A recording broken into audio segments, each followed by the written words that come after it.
6 दिसंबर 1992 के बाद जब बाबरी मस्जिद शहीद हुई, उसके बाद से देश भर में तमाम आतंकवादी घटनाएं घटी और इन घटनाओं में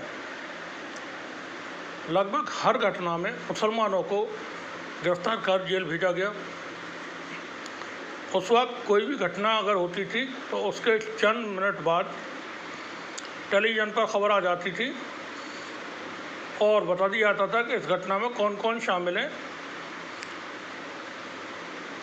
और जो शामिल होते थे उनके घर वालों की तस्वीरें, उनके वीडियो, उनके बयान, आस पड़ोस की तस्वीरें वो जारी की जाती थी, बयान जारी किए जाते थे लोगों के, और बताया जाता था कि तमाम मुसलमान आतंकवादी होते हैं। बड़े बड़े leader Bharatiya Janata party RSS के टेलीविज़न चैनल की डिबेट में बैठ करके बताया करते थे कि हर घटना में मुसलमानी आतंकवादी क्यों शामिल होते हैं।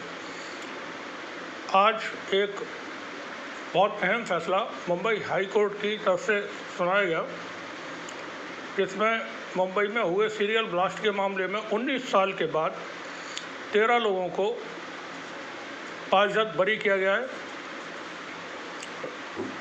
और बेकसूर वो साबित हुए हैं। ये 19 साल किसी भी शख्स की ज़िंदगी का बहुत बड़ा हिस्सा है और उसके लिए कुछ बचता नहीं। अब जब वो जेलों से रिहा होकर के बाहर आएंगे तो उनके लिए इस दुनिया में कुछ भी बाकी नहीं बचेगा। बहुत सारे लोगों के जो परिवार हैं, ख़ानदान हैं, वो तबाह बर्बाद हो चुके होंगे। उनको नई ज़िंदगी शुरू करने में बेशुमार दुश्वारियाँ उठानी पड़ेंगी, क्योंकि जो समाज है वो एक्सेप्ट नहीं करता है और ये लोग बदनामी और लाचारी के साथ अपनी ज़िंदगी बसर करेंगे।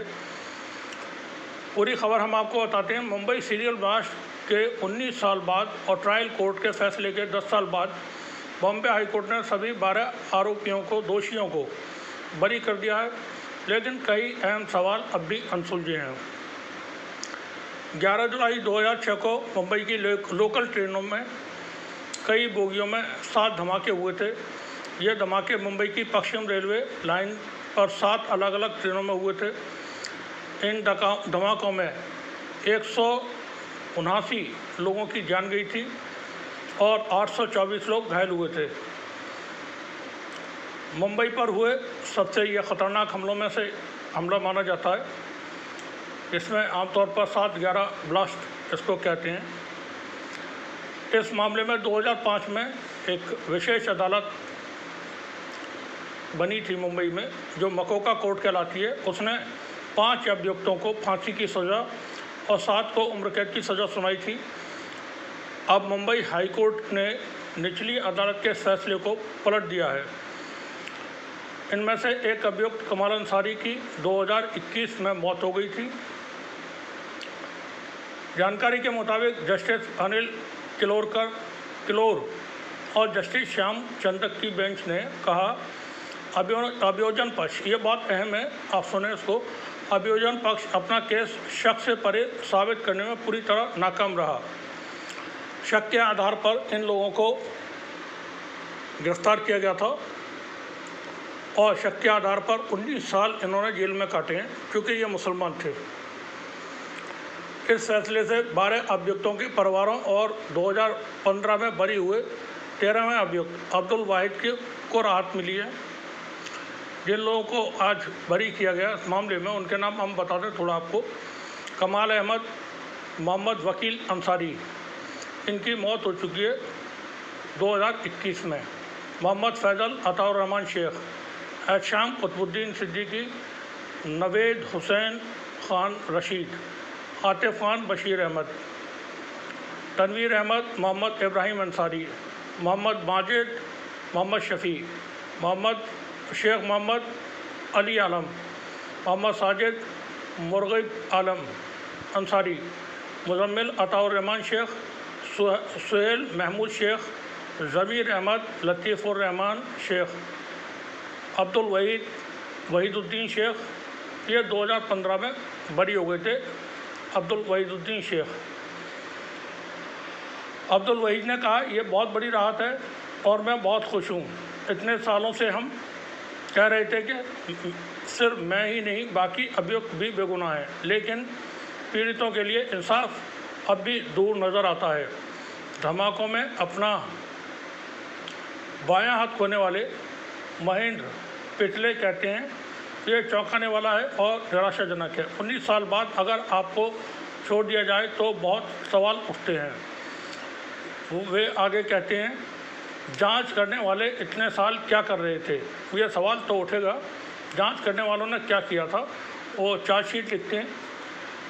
साहित्यकारों से अच्छे लेखक होते हैं जो पुलिस के या एजेंसियों के जांचकर्ता होते हैं, तो बहुत अच्छी खूबसूरत चार्जशीट वगैरह वो बहन तो दर्ज करते हैं, वो करने में माहिर होते हैं वो लोग। गलती कहाँ हुई? असली अभियुक्त कौन थे? अब तक क्यों नहीं पकड़े गए? क्या हमें कभी जवाब मिलेगा? अगर अब असली गुनहगार पकड़े भी जाते हैं तो अगला फैसला आने में 19 साल लग सकते हैं। 11 जुलाई 2006 ये धमाके हुए थे जो हमने बताया था आपको। और कहाँ हुए थे? ये खार में, बांद्रा और खार के बीच हुआ था, जोगेश्वरी स्टेशन के पास हुआ था, माहिम जंक्शन स्टेशन पर, मीरा रोड और भयंदर के बीच, मटुंगा और माहिम जंक्शन के बीच और बोरीवली रेलवे स्टेशन पर।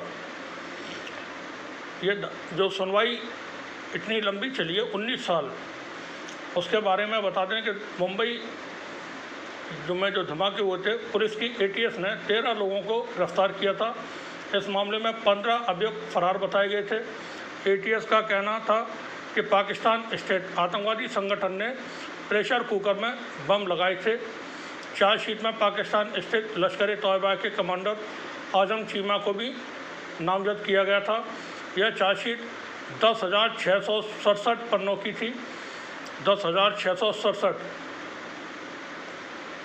अब सोचें कि कितने सारे उपन्यास इस पर लिख जाएंगे। खंड खंड करें तो 10-11 उपन्यास की एक सीरीज़ इस चार्जशीट पर तैयार हो जाएगी। इसमें आरोप लगाया गया था कि कुछ अभियुक्तों के संपर्क लश्कर-ए-तौयबा से और कुछ के सिमी से थे। सभी ने आरोपों से इनकार किया और दावा किया कि उनसे जबरन कबूलनामा लिया गया।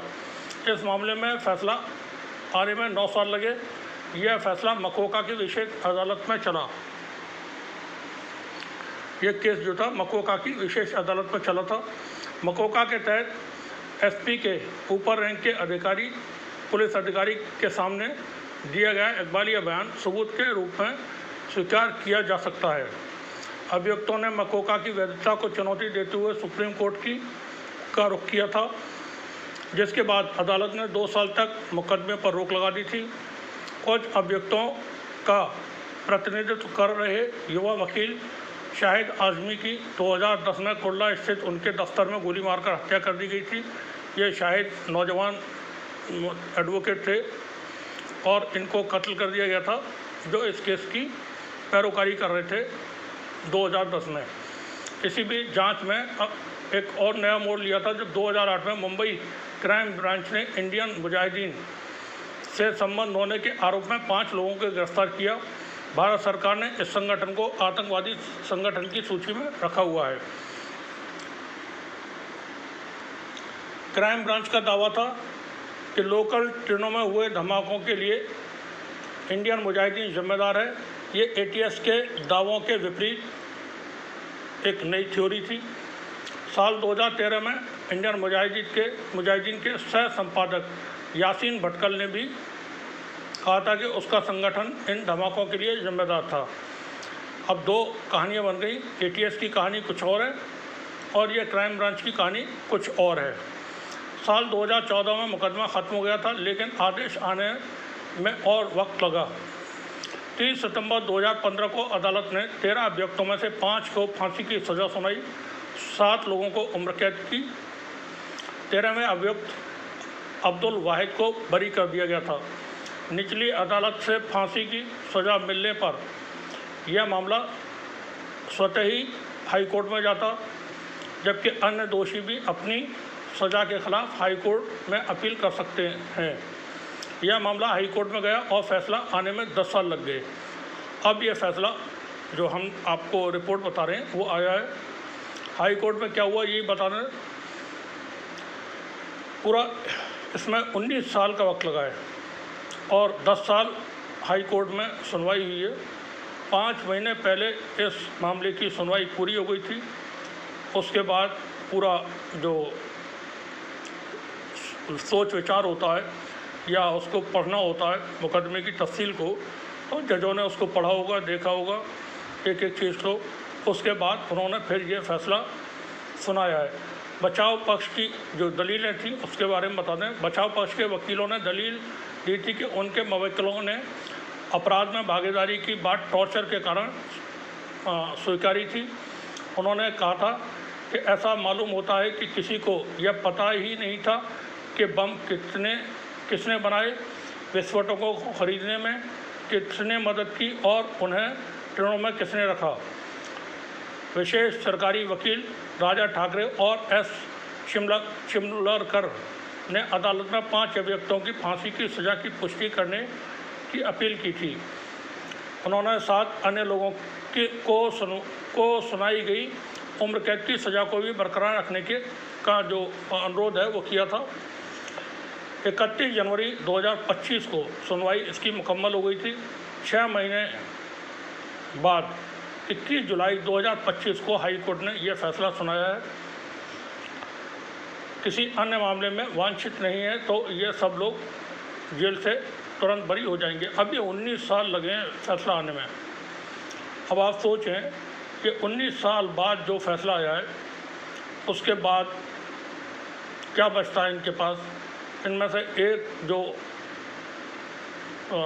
आरोपी थे या मुलजिम थे, उन्होंने पीएचडी भी की और जेल में रह करके उन्होंने ये पीएचडी की है। मास्टर्स डिग्री उन्होंने लॉ में की हुई थी। अब्दुल वाहिद ने कानून में मास्टर डिग्री पूरी की, जिसके बाद उन्होंने जेल अधिकारियों पर पीएचडी की और एक कार्यकर्ता के रूप में वो सक्रिय हो गए। वो कहते हैं मुझे बरी कर दिया गया, लेकिन असल में वैसा महसूस नहीं होता क्योंकि पुलिस और दूसरी एजेंसियां हमें शक की निगाह से देखते हैं, इसलिए यह यातना अब भी जारी है। अब जो पुलिस के अधिकारी थे उनके खिलाफ इसमें जो फैसला आया है किसी तरह का कोई प्रावधान नहीं है जो उनको कोई तलब किया जाए, उनसे पूछा जाए कि आपने जो चार्जशीट लिखी थी और एक बहुत लंबी चौड़ी फहरिस्त थी जिसमें 280 के करीब जो विटनेस थे कोर्ट में पेश किए गए थे, एक भी विटनेस नहीं था इन लोगों के खिलाफ। किसी तरह की कोई सपोर्टिंग एविडेंस नहीं थी, लेकिन पुलिस ने इनको शक के आधार पर गिरफ्तार करके, चूँकि वो मुसलमान हैं, मुसलमान होना ही काफ़ी है, और जेल भेज दिए और फिर ये 19 साल बाद अब रिहा हो रहे हैं। सवाल वही पैदा होता है कि देश के अंदर जो माहौल बना हुआ है, एक कम्युनिटी को दुश्मन बना करके पेश कर दिया गया है दूसरी कम्युनिटी के सामने, और वो खुश होते हैं जो कट्टरपंथी लोग हैं और एक संगठन विशेष से जुड़े हुए लोग हैं, वो खुश होते हैं और कहते हैं बड़े ज़ोरों से कि मुसलमान आतंकवादी होते हैं। अब कोई ये जवाब दे कि ये 19 साल बाद जो रिहा हो रहे हैं वो कौन है, और इनको जो जेल भेजा गया था उन लोगों के ख़िलाफ़ क्यों ना कोई कार्रवाई की जाए, और इन लोगों को जो रिहा हुए हैं उनको कंपनसेशन मिलना चाहिए। अदालत को कुछ इस तरह का प्रावधान करना चाहिए। अरशद मदनी, ये जमीयतुल उलमा हिंद की तरफ से बयान इस मामले पर आया है और वो लिखते हैं एक्स पर जमीयतुल उलमा हिंद को एक और बड़ी कामयाबी मिली। मुंबई हाई कोर्ट ने 5 आरोपियों की मौत की सज़ा से बरी कर दिया और 7 अन्य की आजीवन कारावास की सज़ा भी रद्द कर दी। यह फैसला 2006 के 7/11 मुंबई ट्रेन विस्फोटों के मामले में सुनाया गया। यह फैसला 19 साल बाद आया है, जो बॉम्बे हाई कोर्ट का एक ऐतिहासिक फैसला है। हाई कोर्ट ने निचली अदालत के फैसले को गलत ठहराया। जमीयत उलमा महाराष्ट्र की लीगल सेल का सफल प्रयास सराहनीय है। यह सत्य और न्याय की जीत है। निर्दोष लोगों का जीवन बर्बाद करने वालों को जवाबदेह ठहराए बिना न्याय अधूरा है। सांप्रदायिक प्रशासन और पक्षपाती अधिकारियों के उत्पीड़न और ज्यादतियों के खिलाफ उम्मीद की एकमात्र किरण अदालतें हैं। यह दुर्भाग्यपूर्ण है कि जो जिम्मेदारियां सरकार को निभानी चाहिए थी वे अब न्यायपालिका निभा रही है। मैं उन वकीलों को बधाई देता हूं जिन्होंने आरोपियों के बचाव में दिन रात मेहनत की।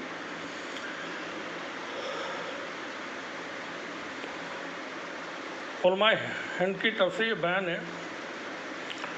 मतीन खान लिखते हैं, अब इनको मुआवजा राशि भी मिलना चाहिए और उन लोगों पर केस भी चलना चाहिए जिन्होंने इनको फंसाया। न्यूज़ रूम उसने लिखा है, 19 साल इनकी ज़िंदगी के बर्बाद कर दिए। इसे कामयाबी बता रहे हैं।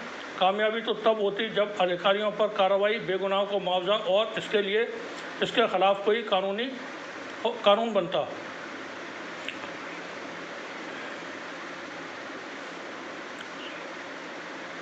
अली लिखते हैं, सवाल तो अब होना चाहिए कि कौन फंसाया इनको। अब ये फंसाने वालों को आप तलाश कर सकते हैं बहुत आसानी से, और वो सब नागपुर वालों के सिंपैथाइजर्स हैं। पूरा कंट्रोल उनका बहुत पहले से है। इंदिरा गांधी की हत्या के बाद से इन लोगों ने अपनी पैठ हर तरफ बढ़ा ली थी, और राजीव गांधी की हत्या के बाद तो फिर पूरी तरह से सारा सिस्टम इनके अपने कंट्रोल में था। वो जैसा चाहते थे करते रहे। असदुद्दीन ओवैसी साहब ने भी इस पर अपनी प्रतिक्रिया दी है। काफ़ी लंबा उन्होंने एक संदेश लिखा हुआ है। Innocent peoples are sent to jail and then years later when they are released from jail there is no possibility for reconstruction of their lives। नहीं हो सकता, कुछ भी नहीं हो सकता। इसमें कंस्ट्रक्शन कैसे होगा?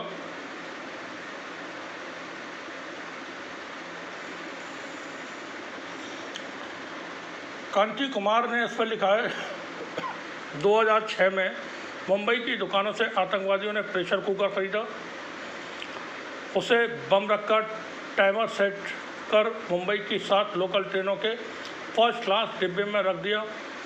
इस बम विस्फोट में 209 बेगुनाह की जान गई। उस समय की कांग्रेस सरकार ने जांच का जिम्मा तत्कालीन ATS प्रमुख KP रघुवंशी को दिया। इन्हीं की देखरेख में आरोपियों को गिरफ्तार किया गया। मकोका लगा, चार्जशीट दाखिल हुई। आज 19 साल बाद उन सभी 12 आरोपियों को मुंबई हाई कोर्ट ने बेगुनाह कहते हुए बरी कर दिया है। सवाल है, फिर किसने 209 आम लोगों की जान ली? वो कौन थे जिन्होंने प्रेशर कुकर खरीदकर मुंबई में RDX में बम बनाकर आतंकवादी घटना को अंजाम दिया? सवाल सरकार है, सवाल जांच एजेंसियां हैं, सवाल KP रघुवंशी से है। अब इसमें से कोई भी जवाब नहीं देगा, और वो मीडिया भी जवाब नहीं देगा जो ऐसी घटनाओं के वक्त में बहुत ही ख़तरनाक वाली हेडलाइंस के साथ खबरें छापता था और खबरें दिखाता था टेलीविज़न पर।